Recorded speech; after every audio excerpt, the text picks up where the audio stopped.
ॐ शुक्लाम्बरधरं विष्णुं शशिवर्णं चतुर्भुजं प्रसन्नवदनं ध्यायेत् सर्वविघ्नोपशान्तये। या देवी स्तूयते नित्यं विबुधैर्वेदपारगैः सा मे वसतु जिह्वाग्रे ब्रह्मरूपा सरस्वती। निधये सर्वविद्यानां विषजे भवरोगिणां गुरवे सर्वलोकानां दक्षिणामूर्तये नमः। श्रीदक्षिणामूर्तिसुदेशिकेन्द्रं द्वैपायनं सूत्रकृतं मुनीन्द्रं श्रीशङ्करं भाष्यकृतं यतीन्द्रं मद्देशिकञ्चापि नमामि विद्यै। ॐ सहना भवतु सहनौ भुनक्तु सह वीर्यं करवावहै तेजस्विनावधीतमस्तु मा विद्विषावहैः। ओम शांति शांति शांति।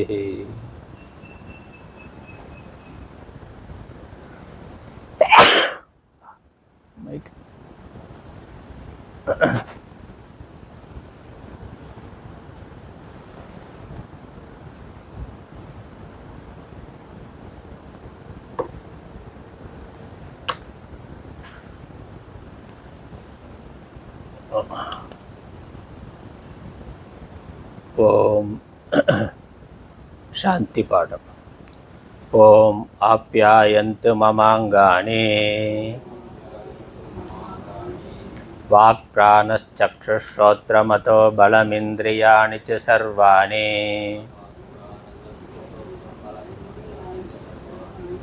सर्वं ब्रह्मोपनिषदम्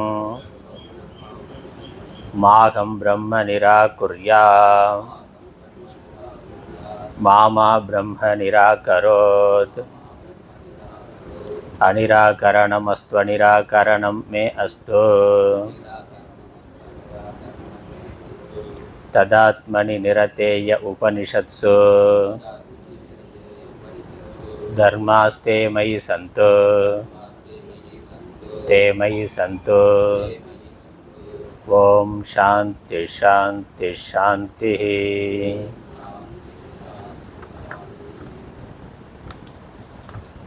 இரண்டாவது முண்டகம் முதல் இரண்டாவது கண்டம் முதல் மந்திரம். யதி மன்யசே சுவேதேதி தப்ரமேவாபி நோனம்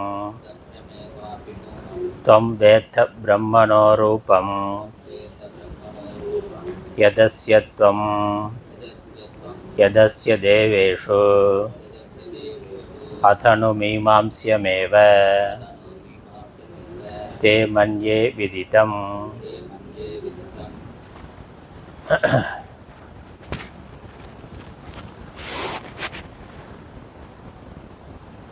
கேனோ உபனிஷத் என்ற இந்த உபனிஷத்தினுடைய இரண்டாவது கண்டம் என்ற இரண்டாவது அத்தியாயத்தில் குரு சென்ற அத்தியாயத்தில் உபதேசம் செய்ததில்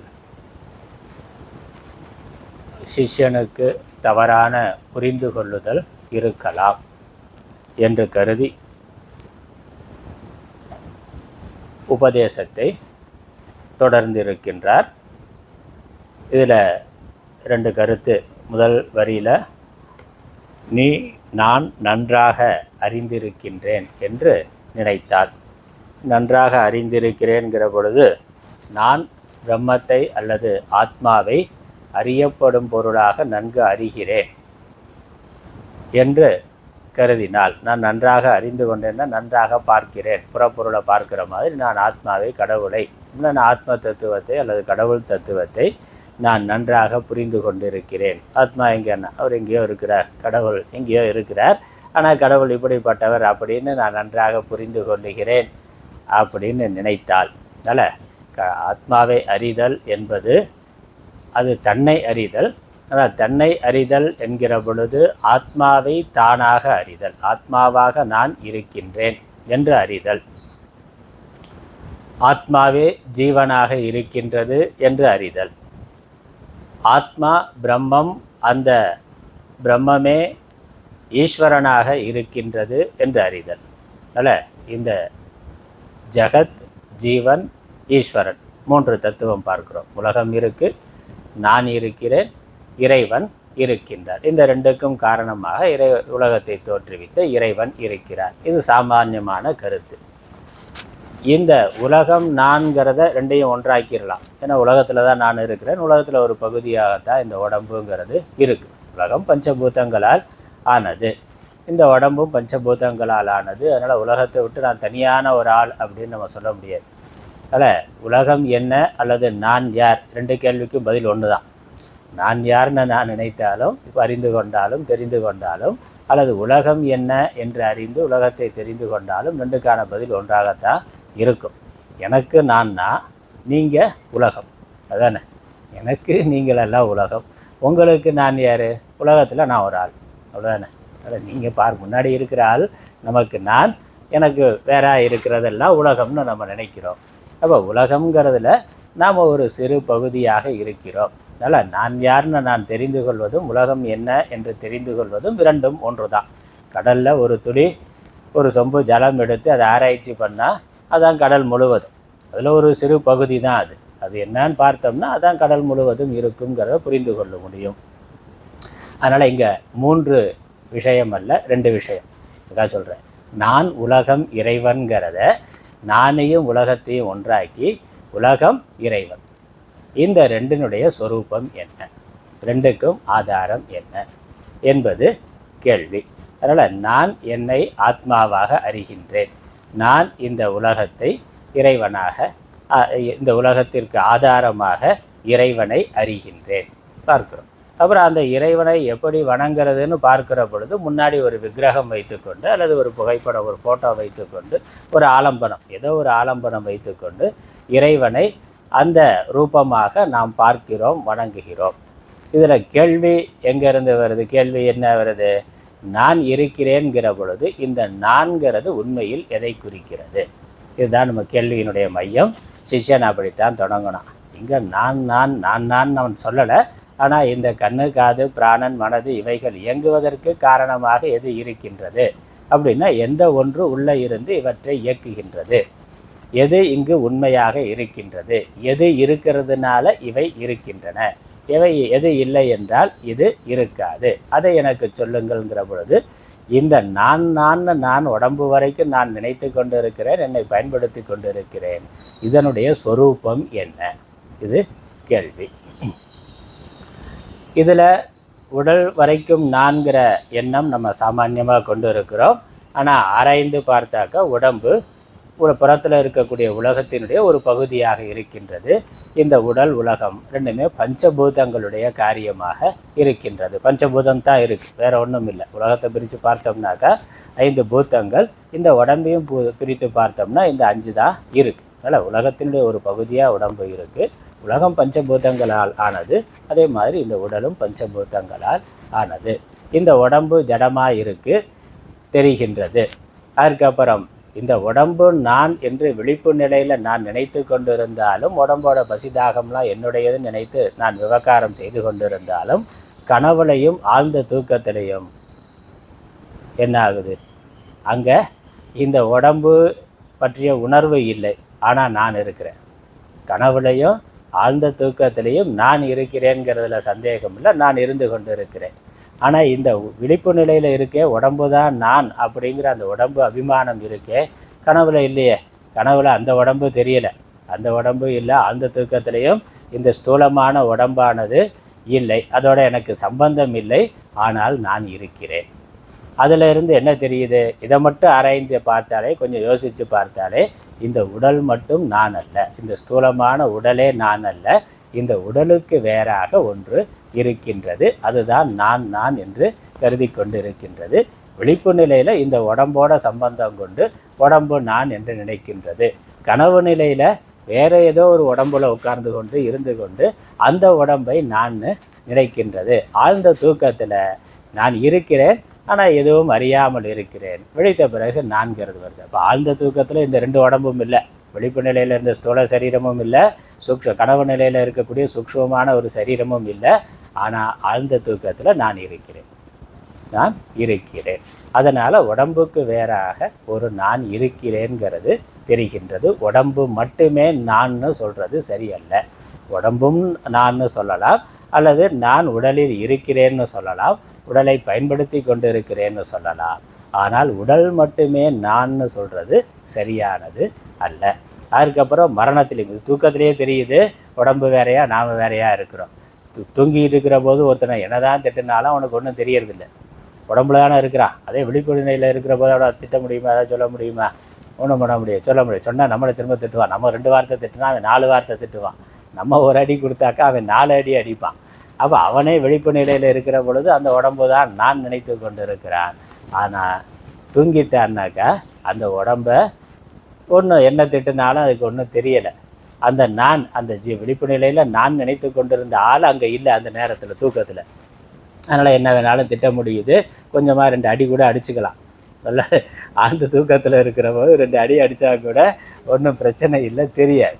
அப்போ அதிலிருந்தே தெரியுது வேறான ஒரு ஆள் இருக்கிறான். அந்த விழிப்பு நிலையில் உடம்பு மேலே அபிமானம் கொண்டு இருக்கிறான். அதே மாதிரி மரண காலத்தில் பார்க்கிற பொழுதும் அது வரைக்கும் நான் இருந்தவன் மரணத்தில் எங்கேயோ போயிட்டான்.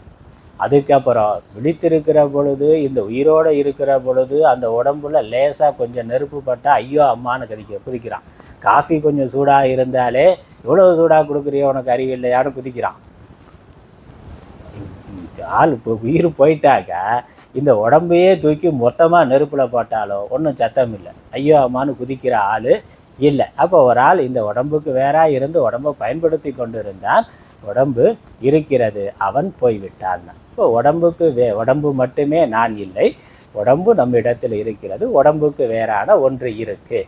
அதனால் நான் யாருங்கிறதுல ஒரு முதல் நிலை புரிந்து கொள்ளுதல், உடம்பு நான் இல்லை. அதற்கப்புறம் இந்த மனது அப்படின்னு இருக்குது, வாசனைகளோடு இருக்குது. இந்த உடம்பு பார்க்கறதுக்கு ஒரே மாதிரி இருந்தாலும், அண்ணன் தம்பியாக இருந்தாலும், ஒரே குடும்பத்தில் பிறந்து ஒரே டிஎன்ஏ இருந்தாலும் வேறு வேறையாக இருக்கிறோம். ஒரே குடும்பத்தில் பிறந்த ஆளே வெவ்வேறு வித மனிதர்கள்னாலும் இந்த உடம்பு வேறு மாதிரி இருக்குது, அந்த உடம்பு வேறு மாதிரி இருக்குது. ஒரே குடும்பத்தில் பிறந்தவர்கள் ஒரே மாதிரியான டிஎன்ஏ இருந்தாலும் இவனுக்கு அவனுக்கும் குணத்தில் வேறுபாடு இருக்குது, அறிவு திறமைகளில் வேறுபாடு இருக்குது, ஏன் நிறத்தில் அதுலேயும் வேறுபாடு, உடல் ரீதியான அமைப்புகள்லேயே வேறுபாடு. ஒரே அண்ணன் தம்பி தான். ஒரு குண்டாக இருக்கார், ஒரு ஒல்லியாக இருக்கார், ஒரு நெட்டையாக இருக்கார், குட்டையாக இருக்கிறார், ஒரு கொஞ்சம் கருப்பாக இருக்கார், அவர் வெள்ளையாக இருக்கிறார். குணத்திலேயே அவன் நல்ல அன்பு பண்பு உடையவனாக இருக்கிறான், அவன் கொஞ்சம் நேர் எதிர்மாறாக இருக்கான், அவன் புத்திசாலியாக இருக்கான், புத்தி சக்தி இல்லாதவனாக இருக்கிறான், அல்லது வேறு சில திறமைகள் எல்லாம் இருக்குது, இவனுக்கு அந்த திறமை குறைவாக இருக்குது. இதெல்லாம் பார்க்குறோம். அப்போ என்னது, இந்த உடம்புக்கு வேற ஏதோ ஒன்று வேறுபட்டு இருக்கின்றது, ஒரு ஜீவன் இருக்கின்றான். இந்த உடம்புல இருந்து நான் உடம்பு மேலே அபிமானம் கொண்டு உடம்பை பயன்படுத்தி கொண்டு உடம்பு வழியாக இன்ப துன்பத்தை அனுபவித்து கொண்டு இருக்கக்கூடிய ஒருவன் இருக்கின்றான். அப்படி ஒருவன் அவனை ஜீவன்னு சொல்கிறோம், ஜீவாத்மான்னு சொல்லலாம். அது நமக்கு அனுபவத்தில் இருக்கிறது. நான் அப்படிங்கிற ஒரு உள்ளுணர்வு இருந்து கொண்டே இருக்குது. இந்த உடம்பு சிலவற்றினுடைய அறிவு திறமைகள் எல்லாம் என்னுடையதுன்னு நினைத்து கொண்டு நம்ம இருக்கிறோம். இன்ப துன்பங்களை உடம்பு வழியாக அனுபவிக்கிறோம். ஜீவன் நான்னு ஒன்று உள்ள இருக்குது. அது கனவு நிலையிலையும் இருக்குது, ஆழ்ந்த தூக்க நிலையிலையும் இருக்குது. விழித்த பிறகு நான் சுகமாக தூங்கினேன், ஒன்றையும் அறியாமல் தூங்கினேன்னோ, அல்லது எனக்கு இந்த கனவு வந்தது, இதெல்லாம் நான் பார்த்தேன் கேட்டேன் அனுபவித்தேங்கிறதும் விழிப்பு நிலையில் இந்த உடம்புல இருந்து கொண்டு உடம்பு வழியாக அனுபவத்தை பெற்றவனும் ஒருவன் இருக்கிறான். ஒரு ஜீவன், அந்த ஜீவன் உள்ள ஒருவன் இருக்கிறான், பலவிதமான வாசனைகளோடு கூடியவனாக. அவனுக்குன்னு ஒரு ஸ்பெஷல் வாசனைகள் மற்ற ஜீவர்களுக்கு இல்லாத அவனுக்குன்னு ஒரு தனித்தன்மையோட ஒரு ஆள் இருக்கிறான். அவனுக்குன்னு ஏதோ விதத்தில் ஒரு தனித்தன்மை இருக்குது. ஒரே குடும்பத்தில் பிறந்த அண்ணன் தம்பியாக இருந்தாலும் 2 பேருக்கும் வெவ்வேறு தனித்தன்மைகள், டேஸ்ட் இருக்குது, மற்ற சுபாவங்களில் வேறுபாடு இருக்குது. அவனுக்குன்னு ஒரு தனித்தன்மை இருக்குது. அப்பா பையனாக இருந்தாலுமே அப்பாவுக்கு இல்லாத சில குணங்கள் தன்மைகள் பையனுக்கு இருக்கிறத பார்க்குறோம், அல்லது அப்பாவிடம் இருந்தது பையனுக்கு இல்லாமல் இருக்கிறத பார்க்கலாம். அவரோட இவன் திறமையானவனாக புத்திசாலியாக இருக்கிறத பார்க்குறோம். அப்போ அந்த பையன்னா அவனுக்குன்னு ஒரு தனித்தன்மைங்கிறது இருக்குது, மற்ற யாரிடம் இல்லாத ஒரு தனித்தன்மை அவனுக்குன்னு இருக்குது. எப்படி உடம்புல ஸ்தூல உடம்புல கண்ணு அமைப்பில் வேறுபாடு இருக்குது, கைரேகையில் வேறுபாடு பார்க்குறோம். ஒவ்வொரு மனுஷனுக்கும் எத்தனை கோடி மனிதர்கள் இருந்தாலும் அந்த கைரேகை வித்தியாசமாக இருக்குது, ஒரே மாதிரி 2 இல்லை. கண்ணு கருவிலியில் கண்ணில் ஒரே மாதிரியானது 2 இல்லை. அப்போ ஒவ்வொரு உடம்புக்குமே ஒரு தனித்தன்மை இருக்குது. அது உடம்பு ஒரே பஞ்சபூதத்தினால் ஆனதுனாலும் அந்த ஸ்தூலமான உடம்புலேயே ஒவ்வொரு உடம்புக்குன்னே ஒரு தனித்தன்மை இருக்குது. அதே மாதிரி உள்ளே இருக்கக்கூடிய ஜீவனுக்கும் அவனுக்குன்னு ஒரு இண்டிவிஜுவாலிட்டி, ஒரு தனித்தன்மைங்கிறது இருக்கிறத பார்க்குறோம். அப்படி ஒரு ஆள் இருக்கிறான். சரி, அவன்தான் நான் அப்படின்னு முடிவு பண்ணலாமா அப்படின்னு கேட்டால் அதுவும் ஒரு சார்புடையதாக தான் இருக்குது. அதற்கு மேலே ஆழ்ந்த தூக்கத்தில் அவனையும் காணாம், ஆழ்ந்த தூக்கத்தில் அவனையும் காணாம், சுகமாக இருக்கின்றார்.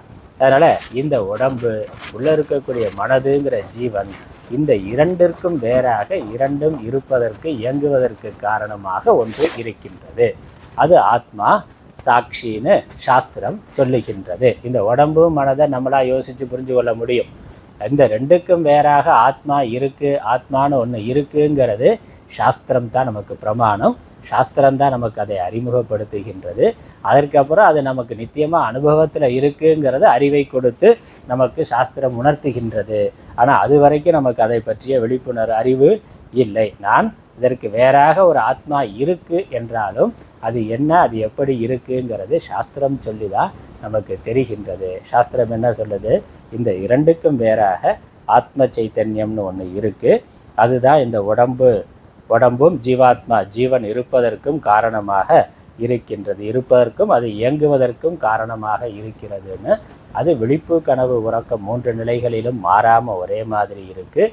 அதுக்கப்புறம் ஒவ்வொரு உடல்லையும் அது ஒன்றாகவே இருக்கின்றது. இந்த ஸ்தூல உடம்பு வேறு வேறு, உள்ளே இருக்கக்கூடிய ஜீவன் கூட சம்ஸ்காரத்தில் வேறு வேறாக இருக்கிறான். ஆனால் இந்த ஆதாரமான ஆத்மா எல்லா உடல்களிலும் ஒன்று தான் இருக்குது. எல்லா உடம்புலையும் ஒரே ஆத்மா தான் இருக்கின்றது. எப்படி நமக்கு இந்த பல்பு தான் நிறைய பார்த்துட்டோம். பல்புலேயே அது பழைய குண்டு பல்புனாக்கா அதை புரிஞ்சுக்கிறதுக்கு ஈஸியாக இருக்கும். குண்டு பல்புனா அதில் ஸ்தூலமான ஒரு பாகம் இருக்குது. அதில் அந்த மின்சாரத்தை ஒளியாக மாற்றுகின்ற ஒரு நுண்ணிலை இருக்குது, அது பார்க்குறோம். அது இல்லைன்னா குண்டு பல்பாக இருந்தாலும் ஃபீஸ் போச்சுனாக்கா அது பிரயோஜனம் இல்லை. இந்த பல்புலேயே உள்ளே இருக்க வாயுவில் ஏதாவது மாறுபாடு ஏற்பட்டால் பிரயோஜனம் இல்லை. அப்போ அது ஸ்தூலமான ஒரு வடிவம் இருக்குது, அதற்குள்ளே சூக்ஷ்மமான ஒரு சக்தியுடைய ஒன்று இருக்குது. அது ரெண்டு மட்டும் இருந்தால் போதுமானா? அந்த ரெண்டுக்கும் உயிரூட்டக்கூடிய ஒரு கரண்ட் மின்சாரங்கிறது இருக்கின்றது. அதே மாதிரி இந்த ஸ்தூல சூக்ஷ்மமான உடம்புக்குள்ளே ஆத்மாங்கிறது இருக்குது. இந்த பல்பு வேறு வேறையாக இருந்தாலும் மின்சாரங்கிறது ஒன்று தான். மின்சாரங்கிறது ஒன்று தான். அந்த பல்புலேயே ஒன்று ஹைட்ரஜன் பல்பு, ஹாலஜன் பல்பு, இன்னும் பழைய குண்டு பல்பு, டங்ஸ்டன் பல்பு, இந்த மாதிரி எல்இடி பல்பு. இந்த சூக்ஷ்ம அம்சங்களில் வேறுபாடு வரலாம், ஸ்தூல அம்சங்கள்லேயும் வேறுபாடு, சூக்ஷ்ம அம்சங்கள்லேயும் வேறுபாடு வரலாம். ஆனால் எல்லாத்துக்கும் பின்னாடி இருக்கக்கூடிய மின்சாரம் ஒன்றே ஒன்று தான். எல்லா பல்புக்கும் எத்தனை விதமான பல்பாக இருந்தாலும் பின்னாடி இருக்கக்கூடிய மின்சாரம் ஒன்று தான். இந்த மாதிரி இந்த ஸ்தூல சரீரங்களில் வேறுபாடு இருக்கலாம், சூக்ஷ்ம சரீரங்களில் வேறுபாடு இருக்கலாம், எண்ணற்ற உயிரினங்கள் அதில் நம்ம பார்க்குற உலகத்தில். ஆனால் அத்தனை உயிரினங்களுக்கு பின்னாடி இருந்து உயிர் தரக்கூடியதாக ஒரே ஆத்மா இருக்கின்றது. இந்த ஜீவன் அப்போ நான் யாருங்கிற பொழுது இந்த ஸ்தூல உடம்பா சூக்ஷ்மமான இந்த மனதா ஜீவனா அப்படின்னா இந்த ரெண்டுக்கும் இது தற்காலிகமாக தோன்றி இருக்கு. இந்த ரெண்டுக்கும் ஆதாரமாக ஒரு சைத்தன்யம் இருக்கின்றது. அது பிரஞானம் பிரம்ம என்று சாஸ்திரம் சொல்லுது. சைத்தன்ய ஸ்வரூபம் ஒரு ஞானம், அறிவு, ஒரு ஆத்மா உள்ளே இருக்கின்றது. இது நான் யாருங்கிற பொழுது அதான் குரு அவர் சிஷ்யனுடைய கேள்விக்கு பதிலாக அதான் சொன்னார். அது கண்ணுக்கும் கண்ணானது, பிராணனுக்கும் பிராணனானதுன்னு சொல்லி எது இருக்கிறதுனால இது இருக்குமோ, எது இல்லை என்றால் இது இருக்காதோ அது ஆத்மாங்கிறத சூக்ஷ்மமாக சொல்லி புரிய வைத்தார். அப்போ நான் அப்படிங்கிற பொழுது இந்த உடம்பு இல்லை, ஜீவாத்மாங்கிறது ஒரு நிழல் மாதிரி. இந்த ஆத்மா இருக்கிறதுனால ஆத்மாவுக்கும் இந்த ஸ்தூல சரீரத்துக்கு நடுவில் ஜீவாத்மாங்கிறது ஒரு தற்காலிக தோற்றமாக வந்திருக்கு, அது இருக்குது. அதற்கும் ஆதாரமாக இருக்கிறது ஆத்ம சைத்தன்யம். அப்படி இப்போ உடம்பு இருக்குது, சூரிய ஒளி இருக்குது. அப்படி ரோட்டில் போகிற பொழுது இந்த உடம்பு பின்னாடி சூரிய ஒளி வர்ற பொழுது ஒரு நிழல் வருதுன்னா இந்த உடம்புக்கு ஒரு நிழல் தெரியுது. அந்த நிழல் சின்னதாக இருக்கலாம், பெருசாகலாம், நீளமாகும், குட்டையாகும், அப்படியெல்லாம் வேறுபடும். அப்போ அது இந்த உடம்பு உடம்பு மேலே சூரிய ஒளி படுற பொழுது ஏற்பட்ட ஒரு தற்காலிகமான ஒரு பிம்பம், அவ்வளோதான், ஒரு பிரதிபிம்பம், அவ்வளவுதான். மற்றபடி அதற்குன்னு ஒரு சொந்தமான இருப்புங்கிறது இல்லை. அதே சமயம் அது இல்லவே இல்லைன்னு சொல்ல முடியாது. இன்றைக்கி இப்போ வெளியே போகிறோம், உடனே ஒரு நிழல் வருது, வெளியே இருந்து ரூமுக்குள்ளே வந்துட்டு அந்த நிழல் எங்கே போச்சுன்னா நிழல் போய்விட்டது. திரும்ப வெளியே போனால் வருதேன்னா முதல்ல வந்த நிழலும் இப்போ வந்த நிழலும் வேறையாக ஒன்றான். அதே ஆளோட நிழல் தானே. அப்போ என்னென்னா அது இருக்குது, அவ்வளவுதான். அது தற்காலிகமாக தோன்றி இருக்கின்றது. அது இல்லவே இல்லைன்னு சொல்வதற்கு இல்லை, அது இருக்கின்றது. அந்த மாதிரி இந்த ஸ்தூலமான பஞ்சபூதங்களுக்கும் அதிசூக்ஷ்மமான ஆத்மா சைத்தன்ய ஸ்வரூபமான ஆத்மாவுக்கும் நடுவில் இந்த ஜீவாத்மாங்கிறது ரெண்டினுடைய சம்பந்தத்தினால வருகின்றது. ரெண்டினுடைய சம்பந்தத்தினால ஜீவாத்மாங்கிற ஒன்று வருது. நம்ம அந்த ஜீவாத்மாவைத்தான் நான் வைத்து கொண்டு வாழ்நாள் முழுக்க விவகாரம் பண்ணுகிறோம். ஆடு மாடு விலங்குகளாக இருந்து அதற்கு மேலே இருக்க ஆத்மாவை பற்றி தெரிந்து கொள்ளவே முடியாது. ஒரு ஜீவனாக மாத்திரம் இருந்து அந்த உடம்புல இருக்கிற வரைக்கும் உடம்போட சுக துக்கத்தை தன்னுடைய இதுன்னு வாழ்ந்து முடிச்சிடும். ஆனால் மனிதனாக இருக்கிற பொழுது நம்மளால் இதெல்லாம் யோசிக்க முடிகின்றது. இந்த ஜீவன் நான் இருக்கிற உடம்புல இருக்கிற உடம்பை பயன்படுத்தி கொண்டு இருக்கிறேன். உடம்பு போயிட்டா என்னுடைய கதி என்ன? நான் இந்த உடம்புக்கு வர்றதுக்கு முன்னாடி எங்கே இருந்தேன், எப்படி இருந்தேன் அப்படிங்கிறத யோசிக்க நம்மால் முடிகின்றது. அப்படி யோசிக்கின்ற பொழுது தான் சாஸ்திரம் நமக்கு வழிகாட்டுகின்றது. இந்த ஸ்தூல உடம்பு ஜீவாத்மா ஜீவன், இதற்கு வேறாக ஒரு சைத்தன்யம் இருக்குது, ஆத்மா இருக்குது. அதுதான் இந்த உடலை இயக்கி கொண்டிருக்கின்றது. அதனால் இங்கே நான் சொல்லத்தக்கது எது என்று கேட்டால் இந்த உடம்பு என்னிடத்தில் இருக்குது, நான் அதை பயன்படுத்தி கொண்டு இருக்கிறேன். இந்த உடம்பு மட்டுமே நான் இல்லை. அதே மாதிரி உள்ள ஜீவன் இருக்குது, அந்த ஜீவனும் அது நான் என்று நான் நினைத்து கொண்டிருந்தாலும் அதுவும் ஆத்மாவை சார்ந்ததாக இருக்கின்றது. அதற்கும் ஆதாரமாக இன்னொரு பொருள் இருக்குது, அந்த ஆத்மா, அதுதான் மெய்ப்பொருள். ஆகவே நான் ஆத்மா, ஆத்மா நான் ஆத்மா, அதுதான் சத்தியமான ஒரே பொருள். ஆகவே நான் ஆத்மா, ஆத்மாவாகிய நான் ஜீவனாகவும் அப்புறம் ஸ்தூல உடலாகவும் நானே விளங்கி கொண்டிருக்கின்றேன். இந்த ஆத்மாவே விளங்கி கொண்டிருக்கின்றது. ஆத்மாவே ஜீவனாகவும் உடலாகவும் விளங்கி கொண்டிருக்கின்றது. அதுதான் சாஸ்திரம் சொல்கிறது. அதனால நான் ஆத்மாவை அறிகிறேன்கிற பொழுது ஜீவனாகிய நான் ஆத்மாவை அறிகிறேன்கிறது அப்படி நினச்சா அந்த அறிவு ஒரு சிறு அறிவு அப்படிங்கிற. ஜீவனாகிய நான் ஆத்மாவை, அப்போ ஜீவன் ஆகிய நான் அறிபவனாகவும் ஆத்மா அறியப்படுவதாகவும் தன்னை ஆப்ஜெக்டாக வச்சுட்டு பார்க்குறான். அறியப்படுவதாகவும் இருக்குது. நான் ஆத்மாவை அறிகிறேன்கிற பொழுது ஆத்மா சாஸ்திரம் சொல்லுது சச்சித் ஆனந்தம், ஆத்மா சச்சித் ஆனந்த ஸ்வரூபம்னா ஜீவனாகிய நான் இருக்கிறேன், நான் ஆத்மாவை அறிகிறேன்னா அங்கே ரெண்டாயிருது. உண்மை என்னது? இந்த ஜீவனாகிய நான் ஆத்மாவாக இருக்கிறேன். இந்த ஜீவன்கிறது நிழல் நான் உடலை அறிகிறேன்னா நான் உடல், அப்போ நிழல் ஒன்று உடம்பு ஒன்றுன்னு ரெண்டு இருக்கா? அது இருக்குது. ஆனால் நிழல் பொய்யானதாக இருக்குது, உடல் உண்மையானதாக இருக்கின்றது. இது மாதிரி இந்த ஜீவாத்மா பொய்யானதாக இருக்கின்றது, ஆத்மா உண்மையானதாக இருக்கின்றது. ஆனால் இந்த நிழலாகிய ஜீவாத்மா தன்னை அறிகிறேன்னு சொல்கிற பொழுது நான் என்னை ஆத்மாவாக அறிகிறேன். அதனால் நான் ஆத்மாவை அறிகிறேன்னா நான் ஆத்மாவை அறியப்படும் பொருளாக அறிகிறேன்கிறது தப்பான அறிவு அல்லது குறைவான அறிவு. நான் என்னை ஆத்மாவாக அறிகின்றேன். ஜீவாத்மாவா இதுவரைக்கும் ஜீவன் நினைத்து கொண்டிருந்த நான் என்னை ஆத்மாவாக அறிகின்றேன். இன்னும் கொஞ்சம் ஆழமாக யோசனை பண்ணாக்கா அடுத்த நிலையில் யோசிக்கிற பொழுது இப்போ என்னாச்சு, உடம்பு நான் இல்லை, ஜீவாத்மான்னு ஒன்று இருந்தது, அது இருக்குது, விவகாரத்தில் இருக்குது. ஆனால் அந்த ஜீவாத்மாவுக்கும் ஆதாரமாக ஆத்மா இருக்குது, அதுதான் மெய்ப்பொருளுங்கிறதுனால ஆத்மா ஜீவாத்மாவாகவும் உடலாகவும் இருக்கின்றது. இது ஜீவனாகிய நான் ஆத்மாவே எனக்கு ஆதாரமானது என்று என்னை நான் ஆத்மாவாக அறிகிறேன். அதுக்கப்புறம் யோசித்து பார்த்தா ஆத்மாதான் மெய்ப்பொருளுங்கிறதுனால ஆத்மாவாகிய நானே ஜீவாத்மாவாக விளங்கி கொண்டிருக்கிறேன். அதான் புரியும்.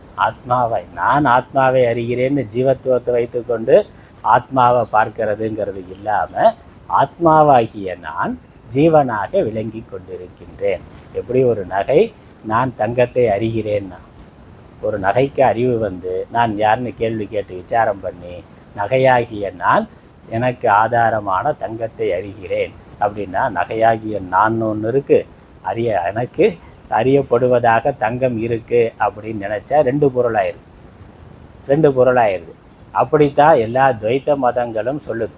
இந்த ஜீவன் இருக்கிறான், இந்த ஜீவாத்மா உண்மையிலேயே அவன் சத்தியமாக இருக்கிறான், அவனுக்கு ஆதாரமாக இருக்கின்ற ஆத்மா அல்லது இறைவன் அவரும் உள்ளே இருக்கிறார். அவரோட தூண்டுதலால் இவன் நடந்து கொண்டு இருக்கிறார். அதனால் என்னை தூண்டி கொண்டு இருக்கக்கூடிய இறைவனை நான் அறிகிறேன். இப்போ நானும் சத்தியமாக இருக்கிறேன், எனக்குள்ள ஆதாரமாக இறைவன் இருந்து அவர் என்னை தூண்டி கொண்டு இருக்கிறார், நான் அவரை அறிகிறேன்.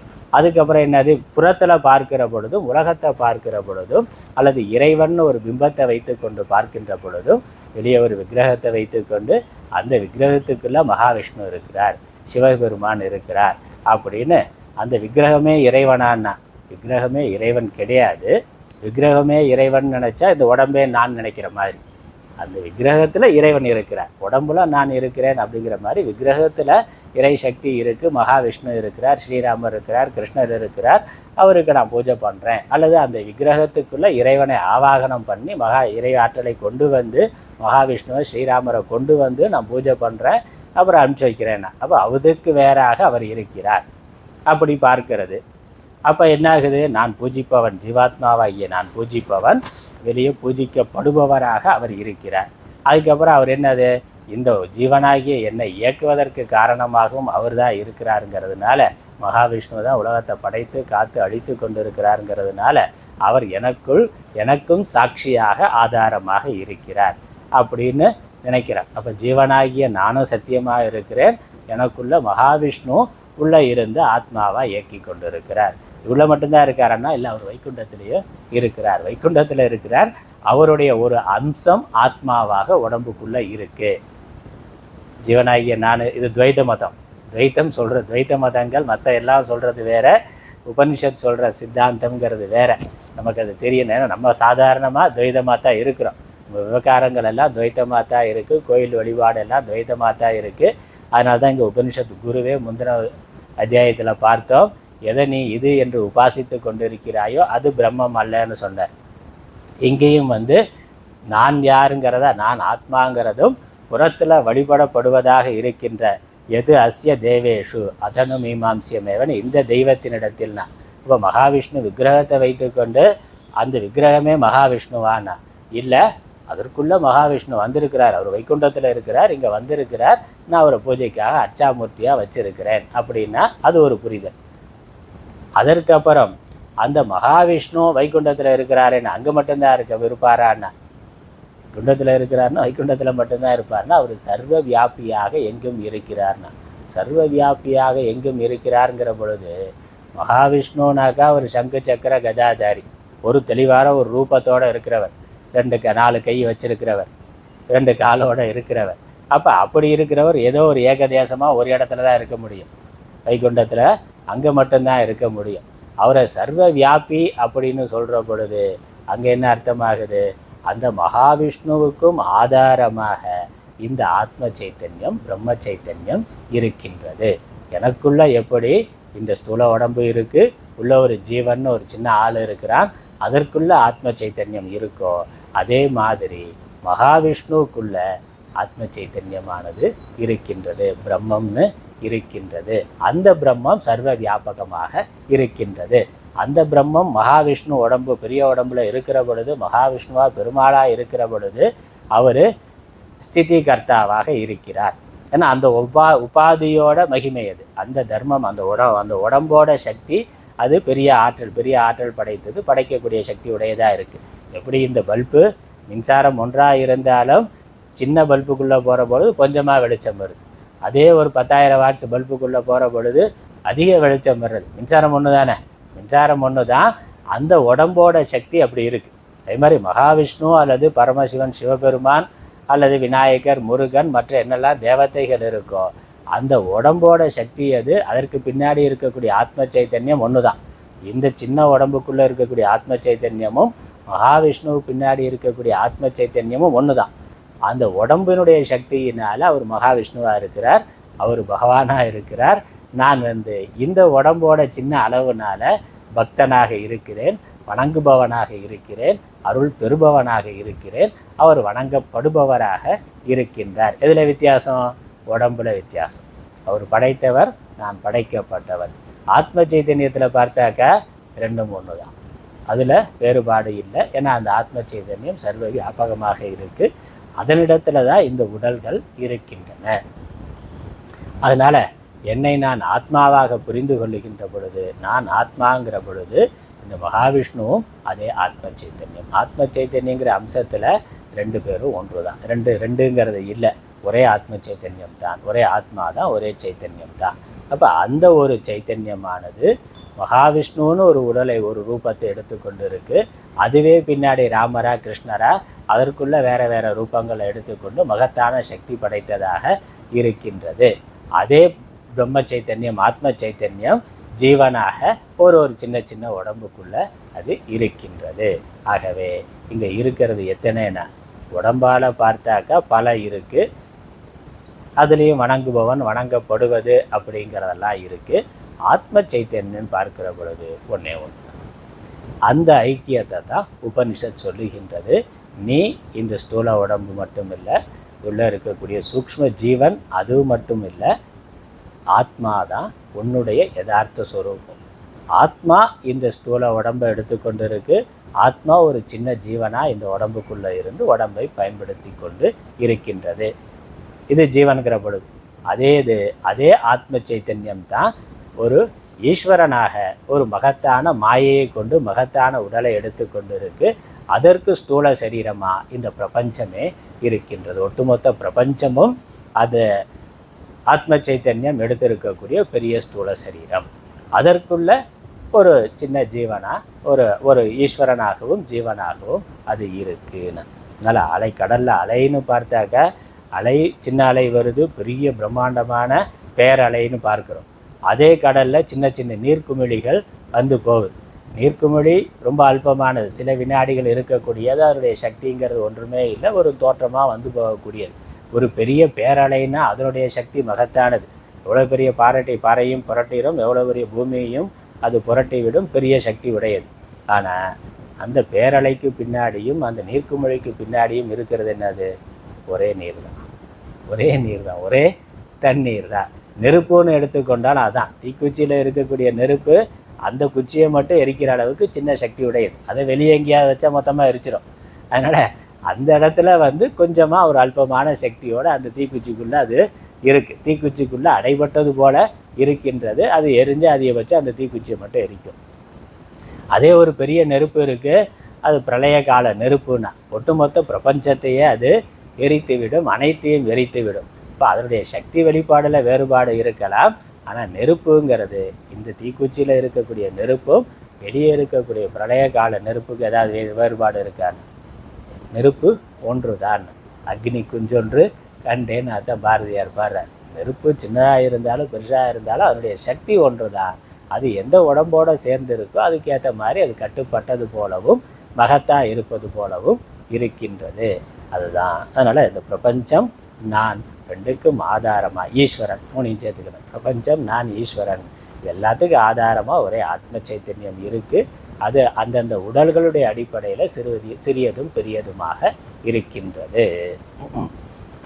அந்த உடல்கள்ங்கிறத உபாதிங்கிற வார்த்தையில் சாஸ்திரத்தில் சொல்கிறோம். இந்த உடல்களுக்கெல்லாம் உபாதின்னு பேர். அப்போ இது ஜீவ உபாதி, ஈஸ்வர உபாதி. மகாவிஷ்ணு, சிவபெருமான், விநாயகர், முருகன்கிறதெல்லாம் ஈஸ்வர உபாதி. இந்த மனிதன், ஆடு, மாடுங்கிறதெல்லாம் ஜீவ உபாதி. ஜீவ உபாதியோடு இருக்கிற பொழுது அல்பமான சக்தி உடையதாகவும், ஈஸ்வர உபாதியில் இருக்கிற பொழுது மகத்தான சக்தி உடையதாகவும் இருக்குது. வாஸ்தவமாக அது என்னன்னா, அது எல்லாவற்றையும் கடந்ததாக, நாமரூபம் இல்லாததாக இருக்கின்றது. அப்போ இருக்கிறது அப்போ எத்தனை பொருள்? அதே ஒரே சைத்தன்யம் தான். அதுவே ஜீவனாகவும், அதுவே ஈஸ்வரனாகவும், அதுவே ஜடமான உலகங்களாகவும் விளங்கி கொண்டிருக்கின்றது. இதான் சாஸ்திரம் சொல்கிறது. அதனால் ஜீவன் ஒரு ஆள், ஈஸ்வரன் ஒரு ஆள், அப்புறம் பிரம்ம சைத்தன்யம்னு ஒன்று 2 3ங்கிறதெல்லாம் இல்லை. ஒரே ஒரு பொருள் தான். அது பல உடல்களை எடுத்து கொண்டிருக்கின்றது. அதனால் நான் யாருங்கிற பொழுது, நான் உடம்புன்னு பார்த்தா நான் வேறு, என்னால் வணங்கப்படக்கூடிய இறைவன் வேறு. நான் ஆத்மான்னு எடுத்துக்கொண்டா அந்த நானும் இந்த புறத்தில் ஈஸ்வரன் வணங்கக்கூடிய அந்த உடம்புக்குள்ளே இருக்கக்கூடிய ஆத்மாவும் ஒன்றுதான். ஆத்ம திருஷ்டியில் இரண்டும் ஒன்றுதான். அதான் இங்கே சொல்கிறார். அதான் 2வது வரியில் பார்த்தோம். இந்த உடம்போடு சேர்த்து கொண்டு நான் என்றும், இந்த அது சத்தியமாக இருக்குது என்றும், அதற்கு வேறாக ஆத்மா இருக்கிறது என்றும் நினைத்தா அது குறைவான அறிவு. அதே மாதிரி புறத்தில் வணங்குறதுக்காக ஒரு தெய்வம் விக்கிரகம் வைத்திருக்கிறோம், அதில் மட்டும்தான் இறைவன் இருக்கிறார் என்று நினைத்தா அதுவும் குறைவான அறிவு.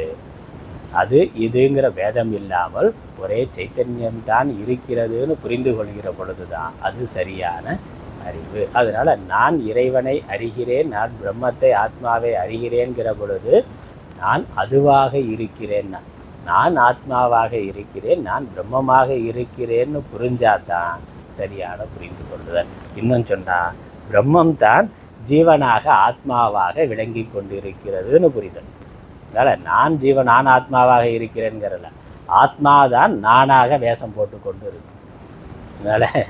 அதனால் சினிமா நடிகர்னா ஏதோ ஒரு கதாபாத்திரத்தில் நடிக்கிறார், கூலியாக ரஜினி இருக்கிறார்னா, ரஜினி கூலியாக ரஜினி இருக்கிறாரா, ரஜினி கூலியாக இருக்கிறாரா? ரஜினிங்கிறவர் தான், அவர் தான் மெய்ப்பொருள், அவர் தான் உண்மையான ஆள். அவர் அந்த கூலிங்கிற ஒரு கதாபாத்திரத்தை எடுத்துக்கொண்டு இருக்கிறார். அதுக்கப்புறம் இன்னொரு இடத்துல வேறு ஏதோ பேரில் வேறு பெரிய பணக்காரனாக இருப்பார், எப்படி வேணாலும் இருப்பார். அதனால் அப்போ உண்மை பொருள் ஒன்று தான், அது ஜீவனாக இருக்கிறது. அதனால் ஜீவனாகிய நான் ஆத்மாவை அறிகிறேன்னு சொன்னால் அது அல்பமான புரிதல். ஆத்மாவாகிய ஒன்று அதுதான் இங்கே ஜீவனாக நான் என்று இந்த உடலில் விளங்கி கொண்டிருக்கின்றது. ஆத்மாவாகிய நான் தான் ராமசாமியா, குப்புசாமியா, கிருஷ்ணசாமியா, கோவிந்தசாமியா இருக்கிறேன். அதுதான் சரியான புரிதல். அதுதான் இங்கே சொல்கிறார். அதனால் இந்த நம்ம சென்ற வகுப்பில் கடைசியாக பார்த்ததில் கேள்வியாக தான் வந்தது. ஆத்மாவுக்கு வாஸ்தவமாக ஆத்மாவுடைய லட்சணத்தை பற்றி சாஸ்திரம் சொல்கிற பொழுது நிறையா சொல்லியிருக்கு. அதெல்லாம் அதனுடைய யதார்த்த ஸ்வரூபம் அசப்தம், அஸ்பர்ஷம், அரூபம், அவ்யயம், ததா, அரசம், நித்தியம், அகந்தவத்து ச அப்படின்னு உபனிஷத்தில் ஆத்மாவுடைய யதார்த்த ஸ்வரூபம் சொல்லப்பட்டிருக்கு. அதுதான் அதனுடைய உண்மையான ஸ்வரூபம். அதே சமயம் இந்த உபாதி உடல்களோடு சேர்ந்திருக்கிற பொழுது அது வரையறைக்குட்பட்டது போல அது தெரிகின்றது. நம்ம 43வது பக்கத்தில் பிரம்மம் அரூபம் என்பது தான். வாஸ்தவமாக பிரம்மத்துக்கு ரூபம் இல்லை அப்படின்னு சொல்கிற பொழுது அரூபம் அப்படிங்கன்னா சாஸ்திரம் இந்த ஆத்மாவுக்கு ஒரு சொரூபம் சொல்லியிருக்கே. இங்கே மேற்கொள்ள பார்த்த மாதிரி அசப்தம், அஸ்பர்ஷம், அரூபம், அவ்யயம், அதிலே அரூபங்கிற வார்த்தை இருக்குது. இது ஆத்மாவினுடைய சொரூபம்னு சொன்னால் எது? அசப்தமாக இருக்கிறது, அஸ்பர்ஷமாக சப்தம் இல்லாமல் இருக்கிறது, ஸ்பர்ஷம் இல்லாமல் இருக்கிறது, அவ்யயமாக இருக்கிறது, ரசம் இல்லாமல் இருக்கிறது, நித்தியமாக இருக்கிறது. இது ஆத்மா. அப்புறம் அரூபமாக இருக்கிறது ஆத்மாவினுடைய சொரூபம்னு சொன்னால் அரூபம் சொரூபம்னா சொரூபத்துக்கு ஆப்போசிட் அரூபம். அப்போ அரூபமாக இருக்கிறதா சொரூபம்னா அப்போ அது ரூபம் இருக்குல்ல, அதுக்கு ஒரு ரூபம் இருக்குன்னு வருது.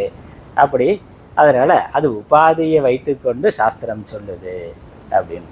அப்புறம் மற்ற உபனிஷத்துக்கள்லாம் விஞ்ஞானம் ஆனந்தம் பிரம்ம, பிரஜானம் பிரம்ம, இப்படியெல்லாம் விஞ்ஞானம்ங்கிறது தான் ஆத்மாவினுடைய லட்சணம் அப்படின்னு தெளிவாக சொல்லியிருக்கு. அப்போ எது எதற்கு லட்சணமாக சொல்லப்படுகின்றதோ அதுவே அதனுடைய சொரூபம் என்பது தான் பொதுவான நியதி, பொதுவான நீதி. ஆகவே இந்த ஆத்மா சிறிய உடல்களை எடுத்துக்கொண்டு இருக்கிறது, உபாதியில் இருக்கிறது. உபாதியோடு சேர்த்து ஜீவன் நான் என்று நினைத்தால் அல்லது ஈஸ்வரன் இந்த விக்கிரகம் தான் ஈஸ்வரன் நினைத்தால் அது அல்பமானது. அது குரு சொன்னது. அப்படி நீ நினைத்தேன்னா அது அல்பமானதுன்னா அப்போ அந்த பிரம்மத்துக்கு உபாதியோடு இருக்கிறது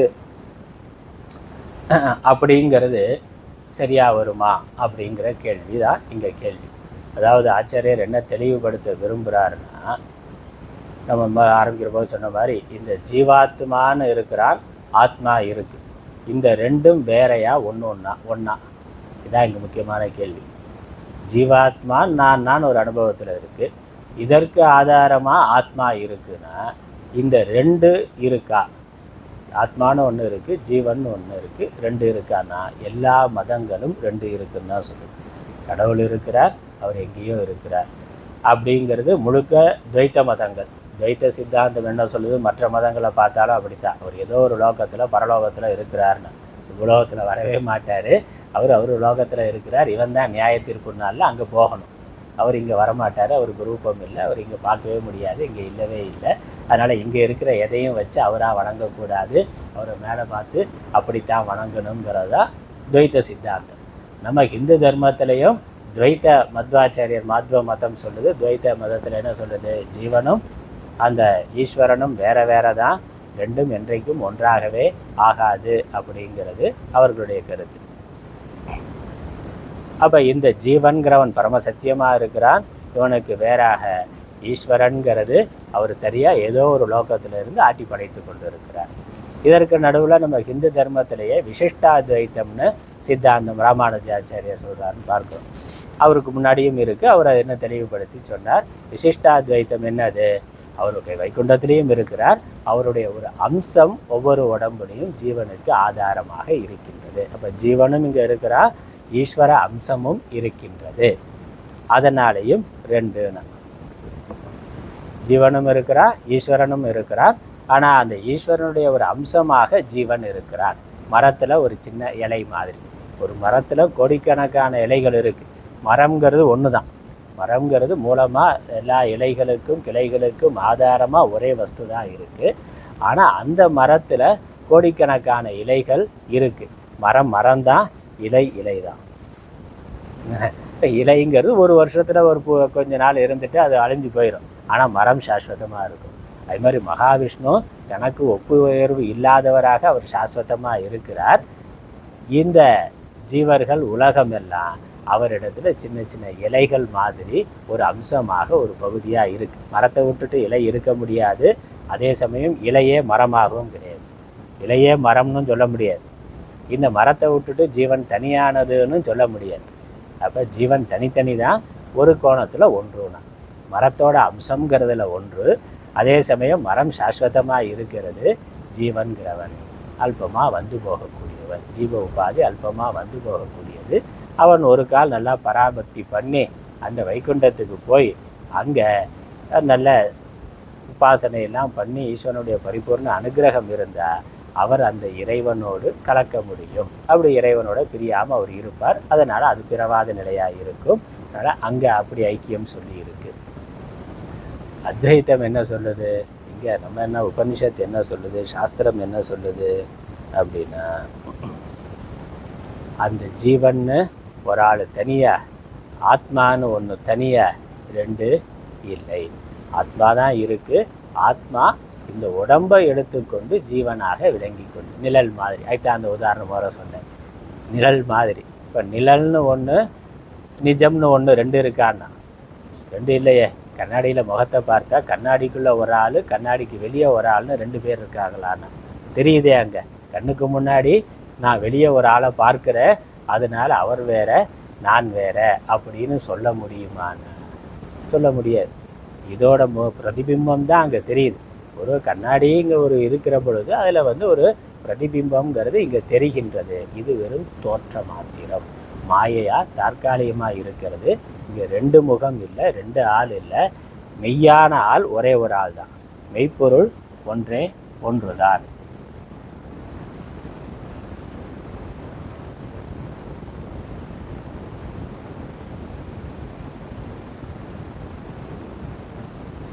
மெய்ப்பொருள் ஒன்றே ஒன்று தான். இந்த ஜீவன்கிறது ஒரு நிழல் மாதிரி, பிரதிபிம்பம் மாதிரி. அதனால் நம்ம ஜீவன்னு நான் நான் நான் நாம் எதை நினைத்து கொண்டு இருக்கிறோமோ அது பிரதிபிம்பமான ஒரு தோற்றம். ஈஸ்வரனுடைய பிரதிபிம்பமான ஒரு தோற்றம், ஆத்மாவினுடைய பிரதிபிம்பமான ஒரு தோற்றம். அதுதான் பிரதிபிம்பங்கிறத சிதாபாசன்னு சொல்கிறோம். இப்போ ஆத்மா தான் மெய்ப்பொருள். அது இந்த ஒரு உடம்பை எடுத்துக்கொண்டு ஒவ்வொரு உடம்புலையும் ஒவ்வொரு ஜீவனாக வேஷம் கட்டி கொண்டு இருக்கின்றது. அதனால தான் லீலை இவ்வுலகுங்கிறோம். ஒரே நடிகன் எத்தனை பேர்னா? ஒருவர் தான். அவர் 150 படத்தில் நடிச்சிருக்காருன்னா, இப்போ 150 கேரக்டர் எடுத்திருக்கிறாருன்னா 150 ஆளாக ஆகிட்டாரான்னு. ஒரே ஆளு தான். ஒரே ஒரு நடிகனுடைய ஒரே படம் 10 தியேட்டரில் ஓடுதுன்னாக்க, இப்போ 10 தியேட்டரில் அவர் 10 இருக்கிறாரான்னா ஒரே ஆளு தான் 10 வேஷத்தில் இருக்கிறார். இதில் ஒரே படத்துலேயே தசாவதாரம்னு 10 மேக்கப் போட்டுட்டு இருக்கலாம். ஒரே ஆள் தான். ஒரே ஆள் தான் 10 மேக்கப் போட்டுக்கொண்டு 10ஆ இருக்கிறார், அவ்வளவுதான். அதே தான், ஒரே ஆத்மாதான் பல உடல்களில் ஜீவனாக இருக்கின்றது. அதனால நான் ஆத்மாவை அறிகிறேன்கிற பொழுது ஆத்மாதான் மெய்ப்பொருள், அதுதான் நான் என்று அறிகிறேன். அதற்கு வேறாக நான் இல்லை என்று அறிகிறேன். ஆத்மாதான் இந்த ஜீவனாக விளங்கி கொண்டிருக்கின்றது என்று அறிகிறேன். அந்த அறிவு வந்ததுனால இந்த ஜீவனுக்கு இதுவரைக்கும் கொடுத்திருந்த முக்கியத்துவத்தை இல்லாமல் செய்து விடுகிறேன். இது ஒரு கேரக்டர், ஒரு தற்காலிகமான ஒரு மேக்கப், தற்காலிகமாக எடுத்துக்கொண்ட ஒரு கதாபாத்திரம், அவ்வளோதான். நான் ராமசாமியோ குப்பசாமியோ அவர் தற்காலிகமான ஒரு ஆள், ஆத்மாதான் மெய்ப்பொருள். அதனால் தங்கம் ஒரு நகைங்கிற வடிவத்தில் இருக்குது. அந்த வடிவத்தை அது எடுத்துக்கொண்டு இருக்குது. பக்கத்தில் இன்னொரு நகை இருக்குன்னா அதே தங்கம் தான், அந்த இன்னொரு வடிவத்தை எடுத்துக்கொண்டு அது வேற ஒரு பேரில் இருக்குது, அவ்வளோதான். இதை மோதிரன்னு சொல்லலாம், அதை செயின்னு சொல்லலாம், அதை மூக்குத்தின்னு சொல்லலாம், தோடுன்னு சொல்லலாம், வேறு எப்படி வேணாலும் பெயர்களை வைத்தாலும் 1 கிராம்லையும் இருக்கலாம், அது 1 கிலோவிலையும் இருக்கலாம். ஆனால் தங்கம் ஒன்று தான். வடிவத்தில் சின்னது பெருசு, எறும்பு, மனிதன், தெய்வம்னு வேறு வேறையாக இருக்கலாம், ஆனால் ஒரே பொருள் தான். அதுதான் இங்கே ஐக்கியம். அதனால் அப்படி ஒருவன் தன்னை புரிந்து கொண்டார். இருக்கிறது ஆத்ம சைத்தன்யம் மட்டும்தான். நான் ஆத்மாவாக இருக்கிறேன். ஆத்மாவாகிய நான் இந்த உடம்புல ஒரு குறிப்பிட்ட அடையாளத்தோட ஜீவனாக இருக்கிறேன். அதே மாதிரி புறத்தில் ஈஸ்வரனாக ஒரு குறிப்பிட்ட உடம்புல இருக்கிறேன். அவ்வளோ, நான் தான் இருக்கிறேன். அதனால் இந்த ஜீவன், இந்த ஆத்மாதான் பிரமாத்தாவாக ஜீவனாக இருக்கிறான். அதனால் இதுவரைக்கும் என்னை நான் ஜீவன் நினைத்து கொண்டிருந்தேன். இப்பொழுது ஆத்மாவாக அறிந்து கொண்ட பிறகு ஆத்மாதான் உண்மையான நான். இந்த ஜீவன் என்பது நான் எடுத்திருக்கிற, நான் போட்டிருக்கிற ஒரு வேஷம், தற்காலிகமான ஒரு வடிவம். அதுதான்.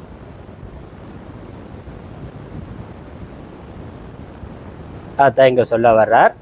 இதற்கான பதிலை நம்ம பார்க்கிறோம். 43வது பக்கத்தில் ஆத்மாவுக்கு பிரஜானம் பிரம்ம என்று, சத்தியம் ஞானம் அனந்தம் பிரம்ம, விஞ்ஞானம் ஆனந்தம் பிரம்ம என்று இந்த சைத்தன்யம் மாத்திரம் லட்சணமாக சொல்லப்பட்டிருக்கிறது.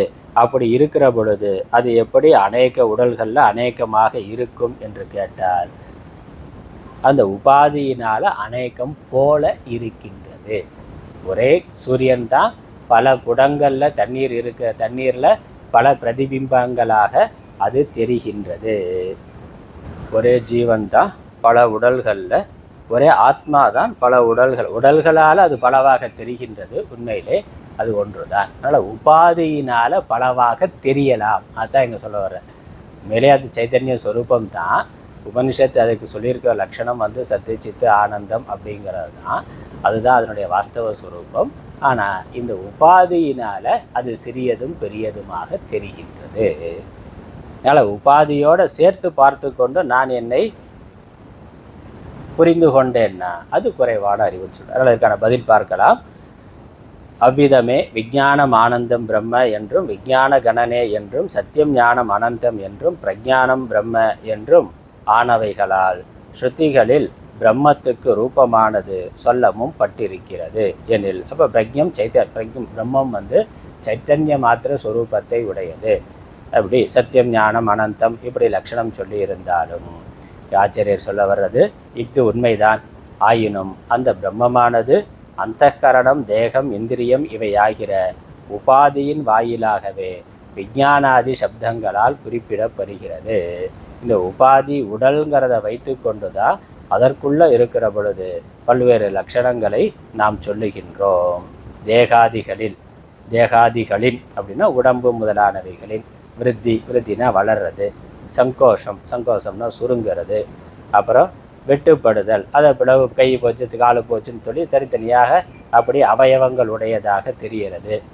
அவயவங்களில் குறைவு ஏற்படுறது முதலியவற்றிலும், அப்புறம் கடைசியில் என்னென்னா அந்த உடம்பே போச்சுன்னா தேகாதிகளின் நாசங்களிலும் முதலியவற்றின் நாசங்களிலும் சைத்தன்யத்துக்கு பொய்யான தேக தர்மங்களை அனுசரித்து தோன்றுதல் காணப்படுவதே அதன் காரணமே ஆகும் ஒழிய இயற்கையில் அவ்விதம் உபதேசிக்கப்படுவது இல்லை. அந்த உடம்பை வைத்து கொண்டு அவர் பிறந்தது வளர்ந்தது அப்படின்னு சொல்கிறோமே ஒழிய வாஸ்தவமாக அது பிறக்கவில்லை, வரவில்லை.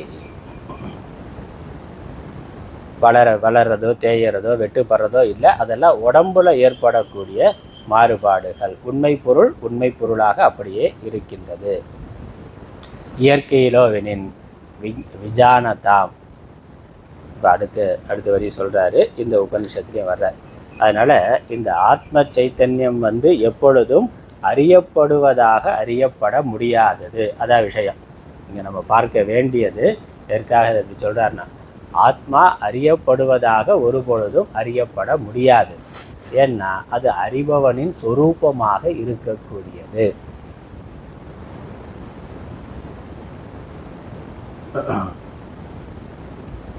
அதனால் எந்த விதத்திலும் ஒருவன் நான் ஆத்மாவை அறிகிறேன்னு அறியப்படும் பொருளாக கருதி கொண்டு சொன்னான் என்றால் அது சரியான அறிவு அல்ல.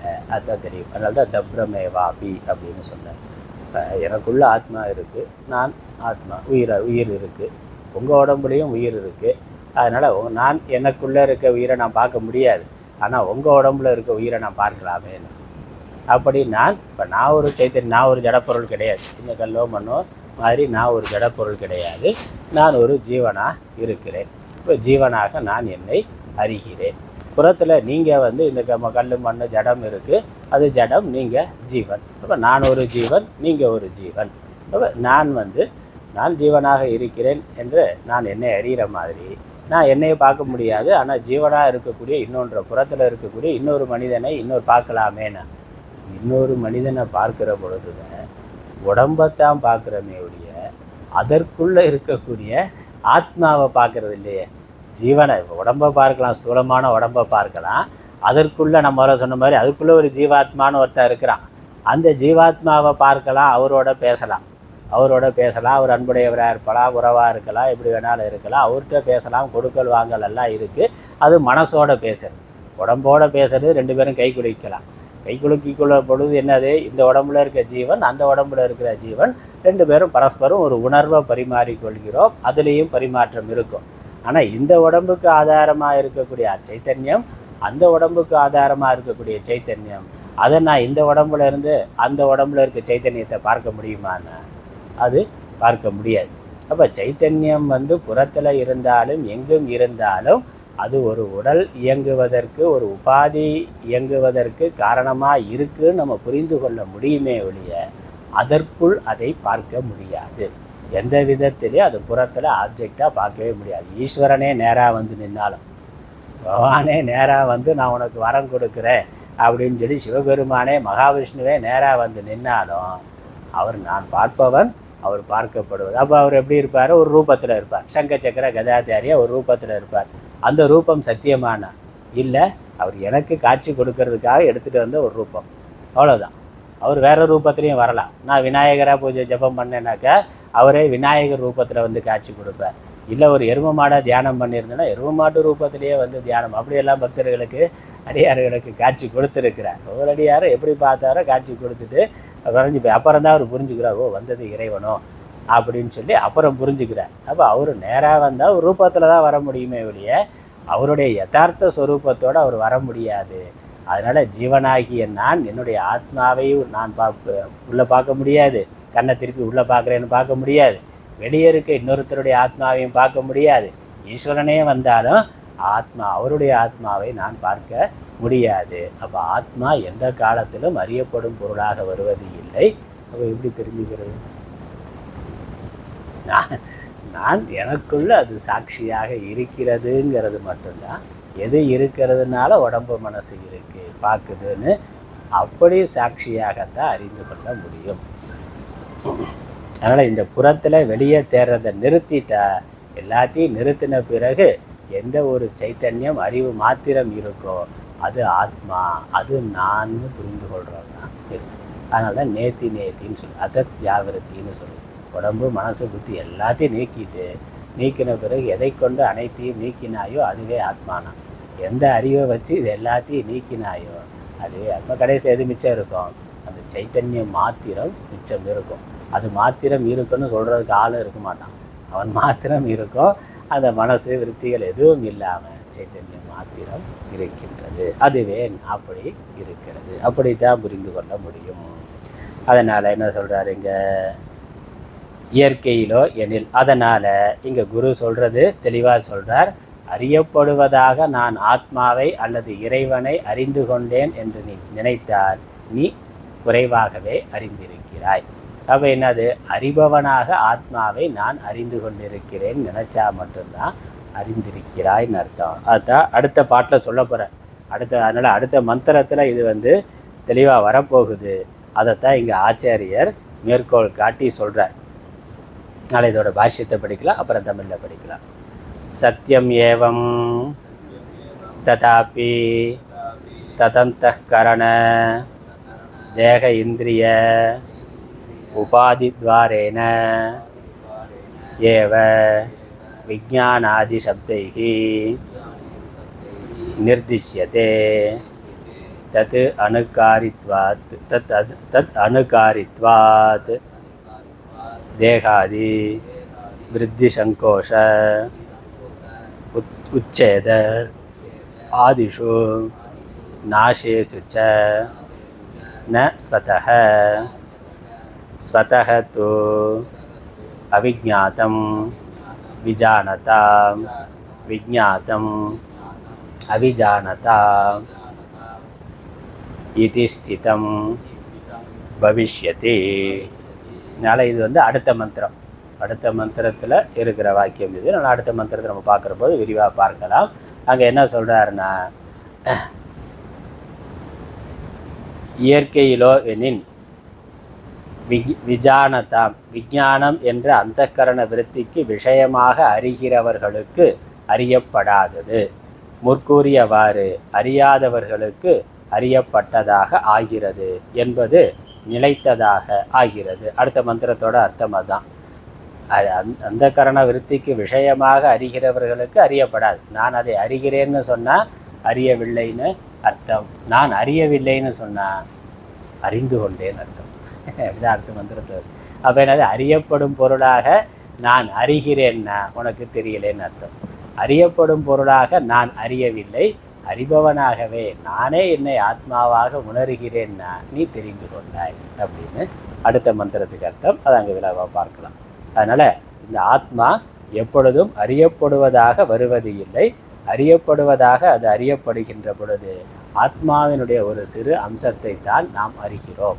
முழுசாக அறியறதுங்கிறது இல்லை. அப்போ மகாவிஷ்ணுவோட யதார்த்த ஸ்வரூபம் ஆத்ம சைத்தன்யம் அப்படின்னா அதை பார்க்கவே முடியாதுன்னு சொல்லியாச்சு. அப்போ முன்னாடி இருக்கிற மகாவிஷ்ணு என்னது, அவர் கடவுள் இல்லையா, நான் அவரை தூக்கி ஆற்றுல போட்டலாமான்னா அந்த ஆத்ம சைத்தன்யம் தான் மகாவிஷ்ணுவாக கண்ணுக்கு முன்னாடி இருக்கிறார்.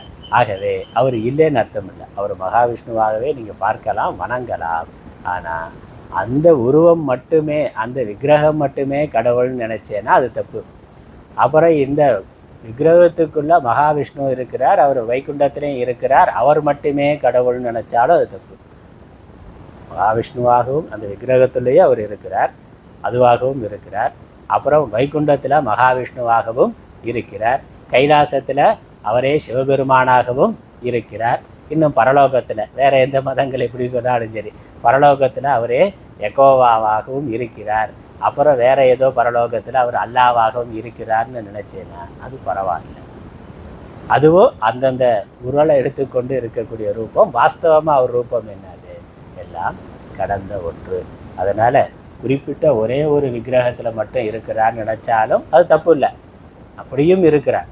அதான் இப்போ தங்கம் ஒரு கிராம் தங்கம் வச்சுட்டு இது மட்டும்தான் தங்கம்னு சொன்னால் அது சரியா, அது தெரியல. அது பக்கத்தில் 5 கிலோ தங்கம் இருக்குது. அப்படி இருந்தாக்க அதுவும் தங்கம் தானே. அப்போ இதுவும் தங்கம், இது தங்கம், இது மட்டுமே தங்கம்னு சொல்கிறது இல்லை, இதுவும் தங்கம்னா சரி.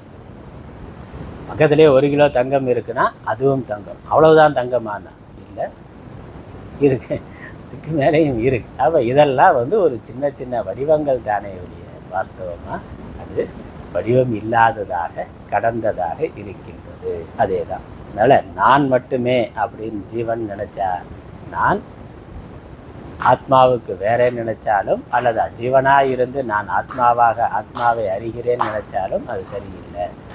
ஈஸ்வரனாக புறத்தில் பார்க்கிறேன்னு நினைச்சாலும் அவர் தான் சைத்தன்ய ஸ்வரூபம், அவர் தான் பகவான், அவர் தான் ஆத்மா, நான் அவரை வணங்குகிறவன் நினைச்சாலும் தகராறு. அதுவும் அல்பமான குறைவான அறிவு தான். அப்போ என்னது? அது இது எல்லாமாகவும் அது இருக்கு என்று புரிந்து கொள்ளுதல், அதுதான் சரியானது அப்படின்னு அடுத்த பாட்டில் சொல்ல போகிறேன்.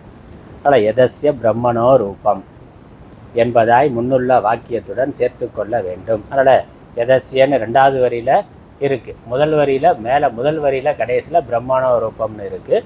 அப்போ எதஸ்ய பிரம்மணோ ரூபம்னு சேர்த்து கொண்டு படிக்க வேண்டும். அடுத்த வாக்கியத்தை படிப்போம். எதஸ்ய பிரம்மணோ ரூபம் இது பூர்வேன சம்பந்தः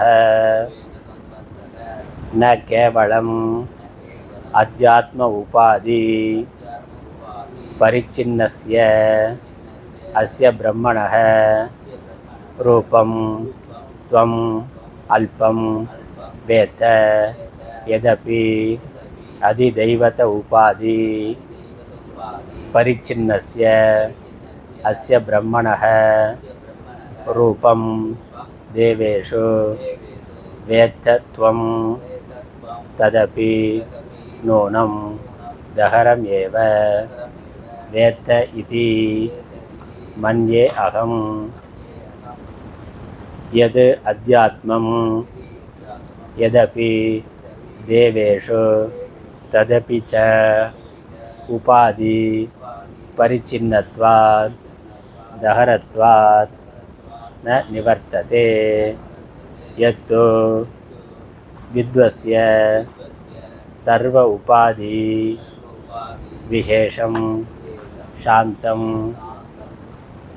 அனந்தரம் ஏகம் அத்வைதம் பூமாக்கியம் நித்யம் பிரம்ம ந தத் சுவேத்யம் இதி அபிப்ராயः யதः ஏவம் அதனு தஸ்மாத் மன்யே அத்யாபி மீமாம்ஸ்யம் விசாரியம் ஏவ தே தவ பிரம்ம ஏவம் ஆச்சார்ய உக்தः சிஷ்யः ஏகாந்தே உபதிஷ்டः சமாஹிதः சன் யதோக்தம் ஆச்சார்யேண ஆகமம் அர்த்ததः விசார்ய தர்க்கதः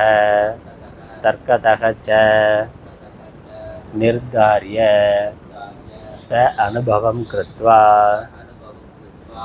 ஆச்சார்ய சகாஷம் உபகம்ய உவாச்ச மன்யே அகம் அத இதானீம் விதிதம் பிரம்ம இதி. அர்த்தத்தை முடிச்சிடும் படித்து. எதஸ்ய பிரம்மணோ ரூபம் என்பதாய் முன்னுள்ள வாக்கியத்துடன் சேர்த்து கொள்ள வேண்டும். ஷரீரத்தில் உள்ள உபாதி பரிச்சின்னமான இந்த பிரம்மத்தினுடைய ரூபத்தை நீ அற்பமாய் தெரிந்து கொள்ளுகின்றாய் என்பது மட்டும் அல்ல.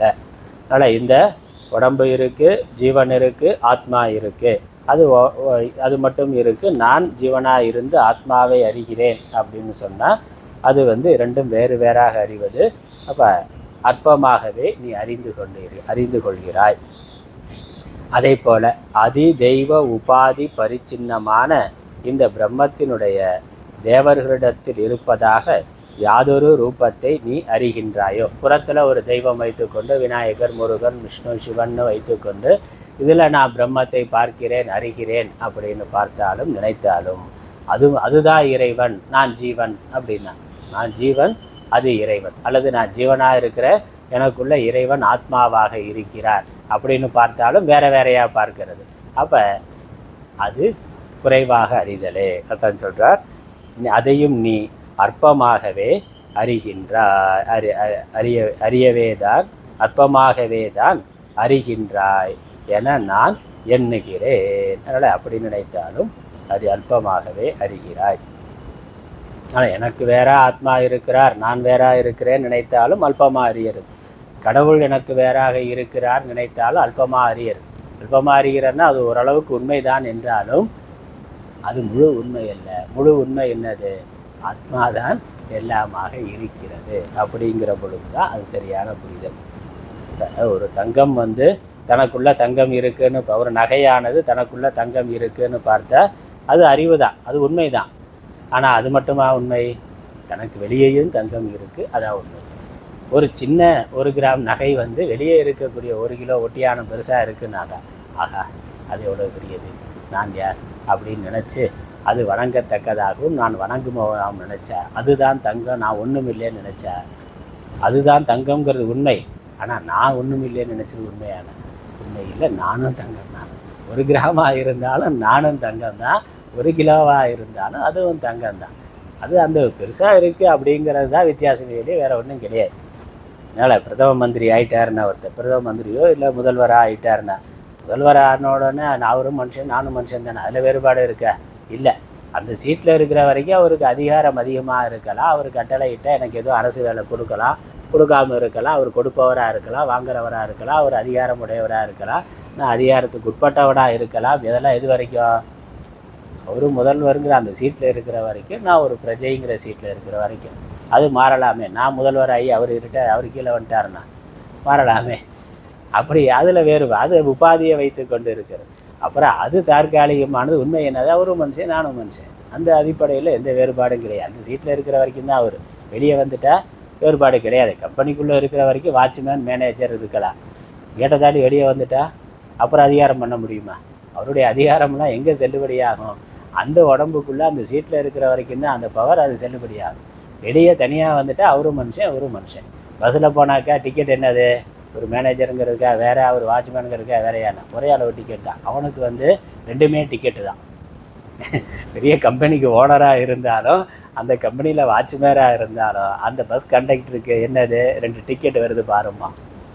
அவனோட மதிப்பு அவன் ஒரு 10 ரூபா ஆள், அவ்வளோதான். இவர் ஒரு 10 ரூபா டிக்கெட் எடுக்கிறார், ஒரு 10 ரூபா டிக்கெட் எடுக்கிறாருன்னா அவனுக்கு 2 டிக்கெட் கணக்கு, அவ்வளவுதான். தனிப்பட்ட முறையில் அவர் எப்படி வேணாலும் இருக்கலாம். அவனை பொறுத்த வரைக்கும் அது ஒன்று தான். அப்போ என்னது? அந்த உடம்புல இருக்கிற பொழுது வேறுபாடு சின்னது பெருசு இருக்கே இல்லையா, அடிப்படை தன்மையில் வேறுபாடு இல்லை. அதான் இங்கே.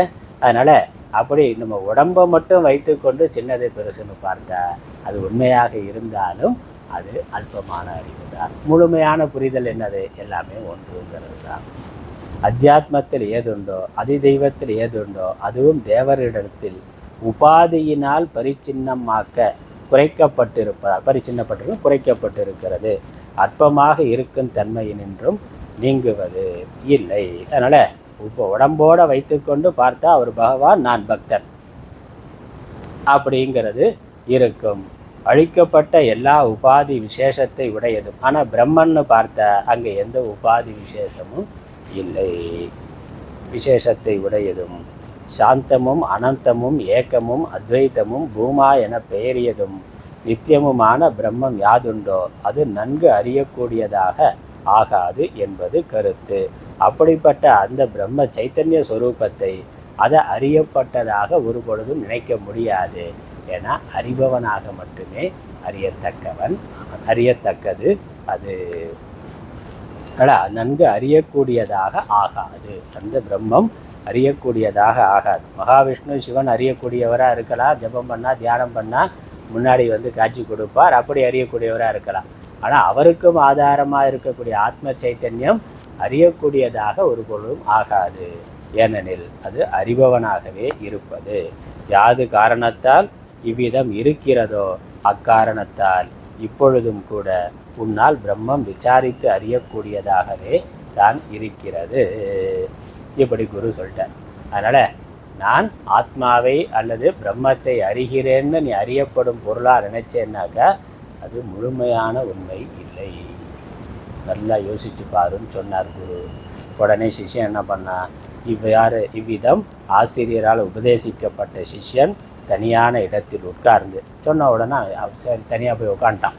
குருவை விட்டு தனியாக போய் ஒரு மரத்தடியில் உட்காந்து யோசிக்க ஆரம்பித்தான்.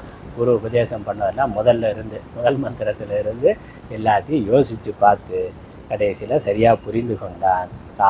ஆச்சாரியரால் உபதேசிக்கப்பட்ட சாஸ்திரத்தை அர்த்தத்துடன் விசாரித்தும், அவர் சொன்ன ஒவ்வொரு மந்திரத்தையும் எடுத்துக்கொண்டு அதனுடைய தாத்பரியம் என்னன்னு யோசனை பண்ணி பண்ணி பண்ணி பார்த்து, ஏன்னா உபதேசம் பண்ணி, அதுக்கு பேர் தான் மனநம்னு பேர். குரு முதல்ல உபதேசம் பண்ணிட்டா அது ஸ்ரவணம் சொன்னார், கேட்டாச்சு. ஆனால் கேட்டால் மட்டும் போதாது, நாம் அதை தனிமையான இடத்துல உட்காந்து என்னெல்லாம் சொன்னார் அப்படிங்கிறத திரும்ப நம்மளுடைய மனசில் ரீவைண்ட் பண்ணி அதை யோசிக்கிற பொழுது அதில் நமக்கு சந்தேகங்கள் வரலாம். அது நமக்கு அப்போ தான் சரியாக புரியும். என்ன வர்றாங்க, என்ன சொல்லியிருக்காங்கங்கிறது சரியாக புரியும். தனியான இடத்தில் உட்கார்ந்து சித்தத்தை அடக்கியவனாய், மற்ற வேறு எந்த விஷயத்தையும் நினைக்காம குரு உபதேசத்தை மட்டும் சிந்தனை பண்ணக்கூடியவனாய், உள்ளபடி ஆசிரியரால் விசாரித்து ஆசிரியர் உபதேசிக்கப்பட்ட சாஸ்திரத்தை அர்த்தத்துடனும் விசாரித்து, அதாவது யோசனை பண்ணி யுக்தியினாலும் உறுதிப்படுத்தி, அவர் சொன்ன நியாயங்கள் எல்லாம் யோசித்து பார்த்து, ஸ்தூல சரீரம் பஞ்சபூதங்களால் ஆனது, அறியப்படுவதாக இருக்கிறது, இப்படின்னு இல்லைன்னா யுக்தி சொன்னாரோ அதெல்லாம் யோசித்து பார்த்து சொந்த அனுபவத்துக்கும் கொண்டு வந்து, இப்படி யோசித்து உடம்பு நான் இல்லை, மனசு நான் இல்லை, புத்தி நான் இல்லை, இந்திரியங்கள் நான் இல்லை, இந்த ஜீவன்கிறதும் கூட நான் இல்லை. ஏன்னா அந்த ஜீவனும் தூக்கத்தில் இல்லை. ஆழ்ந்த தூக்கத்துக்கு போயிட்டால் ஜீவன் இருக்கிறானா இல்லை. விழிப்பு நிலையில் நான் அகங்காரமாக ஓடுறோம். கனவுல கூட நான் ஒரு அகங்காரம் ஓடுது. ஆழ்ந்த தூக்கத்தில் அந்த நான்கிற அகங்காரம் எங்கே போச்சு? ஆழ்ந்த தூக்கத்தில் ஜீவனும் இல்லையே. அப்போ ஜீவனும் இல்லாமல் அங்கே என்ன இருக்குது? அங்கே ஒன்று இருக்கத்தானே செய்யுது. அந்த நான், அதுதான் உண்மை பொருள். அப்போ இந்த ஜீவன் நான் நினைக்கிறது கூட உடம்பு இருக்கிற வரைக்கும் தான், உடம்போட சம்பந்தம் இருக்கிற வரைக்கும் தான். உடம்போட சம்பந்தம் போயிட்டா ஒன்றும் இல்லை. அப்போ உடம்புங்கிறது வேற, நான் வேற. அதனால் இந்த ஜீவத்துவங்கிறது கூட உடம்புனால் ஏற்பட்ட ஒரு பிரதிபிம்பம், கண்ணாடியில் தெரிகிற பிரதிபிம்பம் மாதிரி. கண்ணாடி சின்னதாக இருக்குது, பெருசாக இருக்குது, நீளமாக இருக்குது, அகலமாக இருக்குன்னா அது பிரதிபிம்பமும் அதுக்கேற்ற மாதிரி தெரியும். அதனால் அது உண்மையான, அது கண்ணாடியினுடைய தன்மைக்கு ஏற்றாற் போல் அப்படி தெரியுதே ஒழிய, படித்தவன் படிக்காதவன், அறிவு இருக்கிறவன் அறிவில்லாதவன், திறமை உள்ளவன், ஆண் பெண், அப்படியெல்லாம் அந்த கண்ணாடிங்கிற உபாதியை வைத்து கொண்டு அது தெரியுதே ஒழிய வாஸ்தவமாக அது இல்லை. ஆழ்ந்த தூக்கத்தில் நான் எதுவும் இல்லை. நான் தூக்கத்தில், ஆழ்ந்த தூக்கத்தில் நான் ஆனா பெண்ணானா? ஆணும் இல்லை பெண்ணும் இல்லை. பிராமணனா சூத்திரனானா? கிடையாது. படித்தவனா படிக்காதவனா? கிடையாது. பணக்காரனா ஏழையா? கிடையாது. முதல்வரா இல்லை பிரஜையா? கிடையாது. எதுவுமே கிடையாது. இப்போ ஆழ்ந்த தூக்கத்தில் எது இருக்குது? சைத்தன்யம் மாத்திரம் இருக்கின்றது. அதுதான் அப்போ மெய்ப்பொருள். இந்த ஜீவனெல்லாம் தற்காலிகமாக உடம்பு இருக்கிற வரைக்கும், உலக விவகாரம் இருக்கிற வரைக்கும் அவ்வளவுதான். உலகமே அழிஞ்சு போனாலும் இந்த உடம்பு போயிட்டா, இந்த நான்கிற இந்த உடம்பு மேலே அபிமானம் கொண்டு இருந்த ஒரு ராமசாமியோ குப்புசாமியோ போயிட்டேன். உலகமே போச்சுன்னா, பிரளய காலத்தில் இந்த பூமியே போச்சு, எல்லா ஜீவர்களும் போயிட்டா, அப்போ என்ன இருக்கும்? சைத்தன்யம் மாத்திரம். அவ்வளோதான். இந்த பூமி மட்டும் இல்லை, சூரிய குடும்பமே போச்சு, ஒட்டுமொத்த கிரகங்கள் எல்லாமே போச்சு, நட்சத்திரங்கள் போனாலும் என்னது? ஏதோ ஒன்று மாத்திரம் இருக்கும். அதிலிருந்து திரும்ப வரும். அதிலிருந்து கடலில் அலைகள் தோன்ற மாதிரி, நீர்க்குமிழ்கள் தோன்ற மாதிரி இன்னொரு சிருஷ்டி வரும், இன்னொரு பிரபஞ்சம் வரும், இருக்கும் போகும், வரும் இருக்கும் போகும். அது எல்லாமே வெறும் அலைகள் மாதிரி. எது வாஸ்தவமாக இருக்கோ அது ஒன்று தான். அது எப்பொழுதும் நிரந்தரமாக இருப்பது.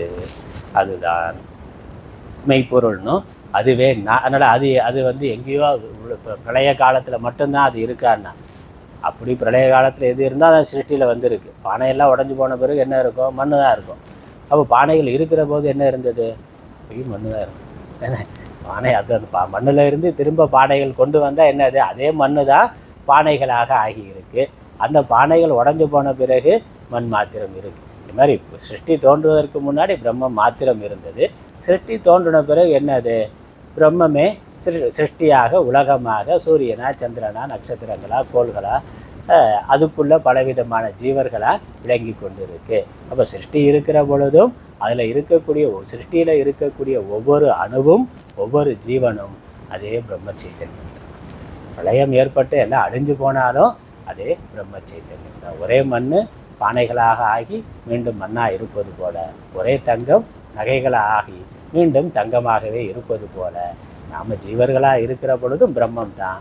இந்த உடம்பு அழிஞ்சு போனாலும் பிரம்மம் தான். அதுதான் இங்கே புரிதல். அது பின்னாடி இன்னும் விரிவாக வரப்போகுது.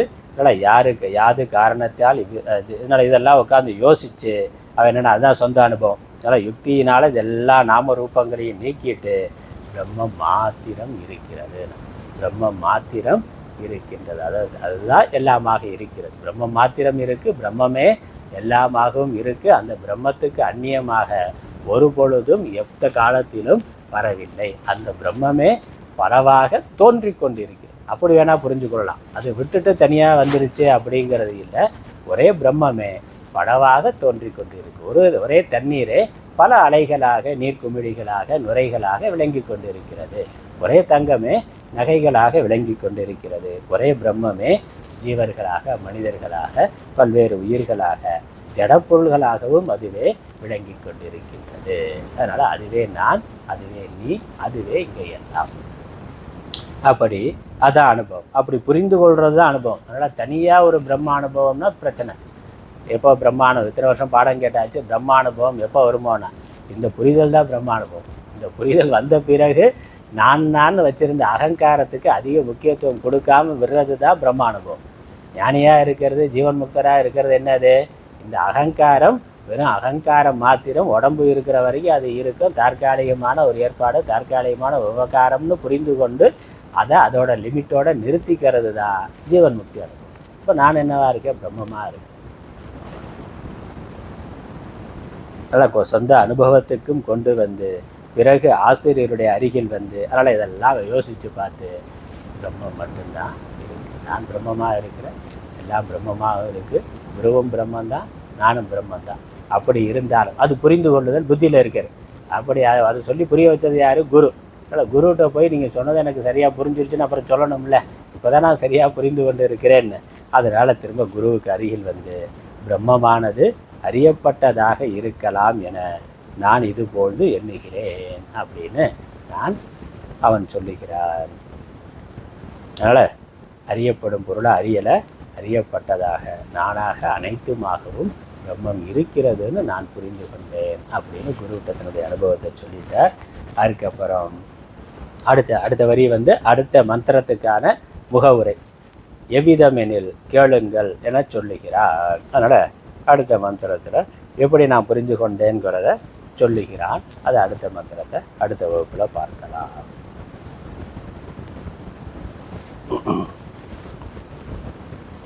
இந்த அளவில் நிறைவு செய்வோம். ஓம் ஈஸ்வரோ குருராத்மேதி மூர்த்திபேத விபாகினே பிரம்மவத்யாப்ததேகாய தட்சிணாமூர்த்தயே நமः. ஓம் பூர்ணமத பூர்ணமிதம் பூர்ணாத் பூர்ணமுதச்யதே பூர்ணஸ்ய பூர்ணமாதாய பூர்ணமேவாவசிஷ்யதே. ஓம் சாந்தி சாந்தி சாந்தி. ஹரி ஓம்.